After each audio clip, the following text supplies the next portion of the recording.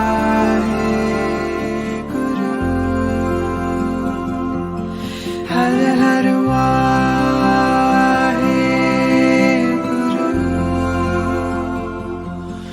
Hare Hare Vaheguru.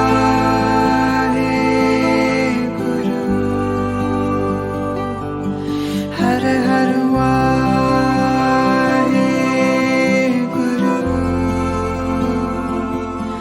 Hare Hare Vaheguru.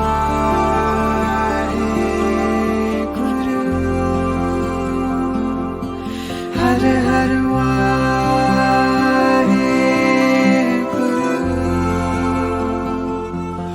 Hare Hare Vaheguru.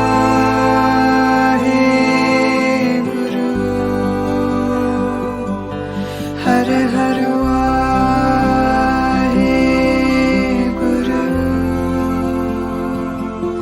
Hare Hare Vaheguru.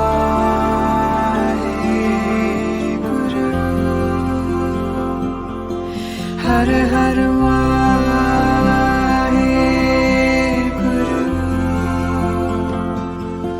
Hare Hare Vaheguru.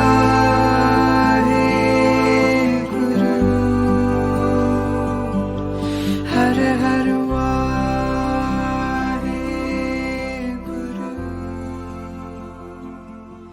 Hare Hare Vaheguru. And inhale deeply and hold this breath. And in the silence, let the sound of the mantra echo in your mind. Keep singing it to yourself silently.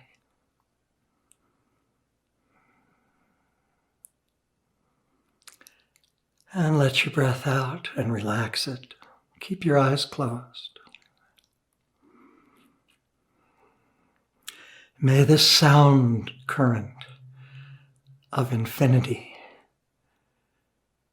be with us all through the day and night. May we have the blessing to connect to the reality that lies beyond our thoughts. Waheguru. It's that simple. Thank you so much. I'll see you in the next video. If you enjoyed this video, click the like button and subscribe to our channel to be notified when new videos become available.